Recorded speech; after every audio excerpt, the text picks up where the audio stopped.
Welcome back to another episode of Life in the Stands podcast. We have Jake and Zach on the podcast today. We're excited to jump into a bunch of Olympic content. Today is the opening ceremony, so we're going to talk about a few events and some performers, some Olympians that we expect to do well. We're also going to do another Player of the Week. You guys seem to be liking those. Remember to like and subscribe on whatever platform you're watching. We really appreciate the support. And with that, Bender, let's jump into some Olympians. So we're just going to do this kind of quick take style. We're just going to have three Olympians that we think is going to carry their team or their country to a gold medal. Let's hear Bender's first sort of a quick take Olympian. Yeah, so I have a French diver here. His name is Alexis Jandard, which some of you may know because it's kind of funny. It's funny, but it's not funny. He kind of fell on his ass on the diving board. He slipped and fell flat on his back. So I'm hoping he's on his little revenge tour here, and he'll win gold in at least one of his diving competitions this year. And I hope he does just kind of avenge himself, and I think it'll be fun to watch. Yeah, he's one of those guys that is obviously viral from that happening. I mean, that's how I would look if I was attempting to dive in any sort of event like that. So, I mean, you can't really say anything, right? Because Yeah. probably would look worse than that. I'd end up hitting something else other than just my ass on the board. But yeah, no, really solid French diver. He's got a cool social media following, and he does a ton of events too, right? He does like 4 or 5 different diving events. So yeah, I mean, to your Yeah, point, one of those is probably going to be a gold medal. for sure.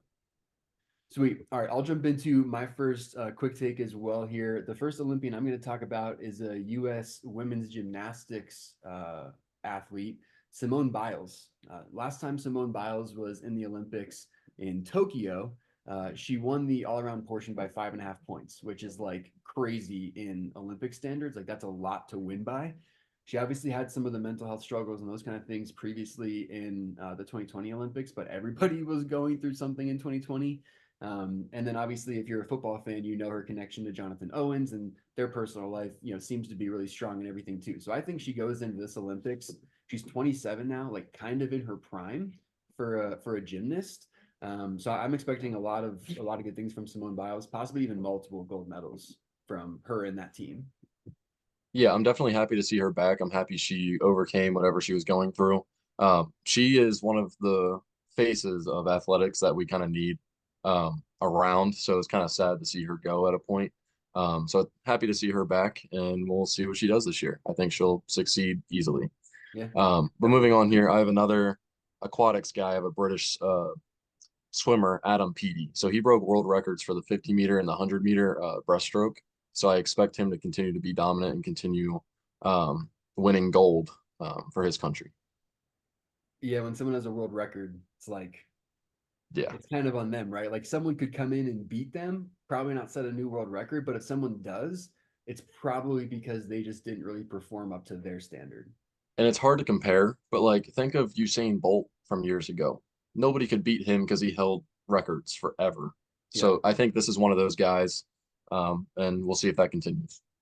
Yeah. I mean, speaking of holding records, I'll jump into my next athlete then too. Noah Lyles, a track and field guy for the U.S. men's team. He came out recently, said he wants to win all of the medals in Paris. He runs another guy that runs like 3 or 4 events, but he's the first person since Usain Bolt to win the gold in the 100 meter, the gold in the 200 meter, and the gold in the 4x100 meter relay. He's the first person since Usain Bolt to win all those, and that was at the 2023 World Championships. So they weren't world records, but he's definitely at the top of the sport right now, and he's going into the Olympics with a lot of confidence, and it's hard to hate that.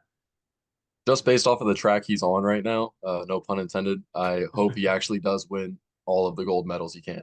I see what you did there. I see what you did. The track he's on. I see what you did there. Yeah. But let's move on. Let's keep it with women's sports here, though. I want to go back to the USA women's basketball team. I think they're going to continue their dominance in what I think is going to be Diana Taurasi's last run with the U.S. Olympics. Um, so I think they'll dominate. They just dominated in their scrimmage the other day. They won by over 30. Asia Wilson, who I think should win MVP this year, is going to lead that team as well. A lot of good talent. And I think it's just an easy dub for USA in this one. So who do you think replaces Diana Taurasi in next Olympics? Is that actually a question? Yeah. I know Yeah, right. Yeah, just Caitlin Clark's the answer. right. Yeah, just baiting the shit Yeah. out of that. But This does makes me think of the clip that was shared on social media too recently with Angel Reese talking about Caitlin Clark, and they played in the All Star game together, and they're hoping that they can play in the Olympics together too. So much like the men's U.S. Olympic team, I think the U.S. women's Olympic team is going to be front runner for a gold medal, and uh, probably will be for the next couple of Olympics, for the foreseeable future. But I will say I've also seen some interesting stats about on the men's side. There's like 60 plus NBA players that are not on the U.S. team in the Olympics this Yeah, year. To put it in perspective, the Dream Team had 9 NBA players that were not on the U.S. roster. So basketball is growing in general, both women's and men's. It's cool to see that kind of play out on the world stage at the Olympics. there's a lot to think about.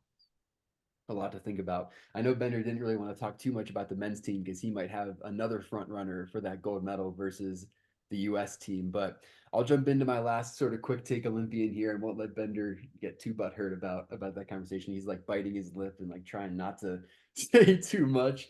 But my last athlete here is going to be in women's sports again as well. I have Katie Ledecky, a U.S. women's swimmer. It's her fourth Olympics games. So kind of like Simone Biles, I feel like it's a really good mix of she's experienced, she's in her prime a little bit, she's been there, done that, but she's also not old. Like she's like 26, 27. So Yeah. definitely like another athlete that's in her prime, knows what to expect when she shows up to the Olympics. I think she's gonna carry that US team to a couple gold medals as well in aquatics. And experience in any sport helps you, of course. So I think again, this will lead her. Not just her talent, but experience wise, she might have a lot less nerves than like a first year Olympian. So Right. I think she'll take this home. But yeah, let's move to our player of the week, and I can't wait to get into this conversation. It'll be a short one because I don't want to talk about it. So my player of the week is actually LeBron James out of spite. It's just because he had two go-ahead game-winning shots in back-to-back scrimmages for the U.S. Olympic team, for basketball team. Um, and it's kind of crazy to me how an old head has to carry a very, very talented roster in most people's eyes. And for today's day and age, people think it's better than the Dream Team. I'm sorry, the Dream Team also smoked everybody they played, um, and nobody wants to talk about it, and everybody's just avoiding the conversation. So, at the end of the day, LeBron James, Player of the Week, because he's doing what he has to do to win, but he also should not be in that position. Yeah, it's hard to disagree with most of that. I'll refer back to the conversation about the number of NBA players and the level of competition that's being faced in the Olympics now versus then. So I Sure. think that's very, very different. But I mean, yeah, the dream team is filled with Hall of Famers, right? And there's not a guarantee that this team now is going to be a bunch of Hall of Famers. Like, is Devin Booker going to be a Hall of Famer?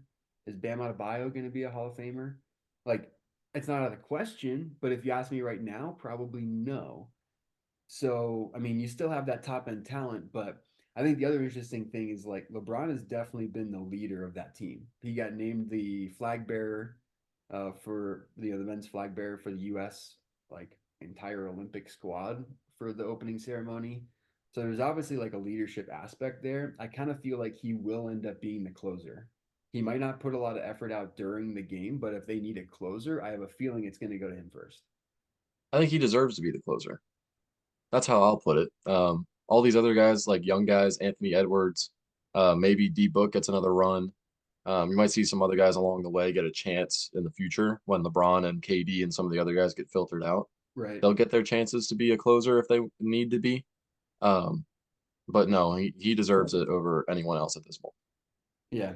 And just to, kind of like wrap up this conversation, especially with LeBron closing out a game, I feel like the disrespect to LeBron throughout his career about him closing games that he would always pass.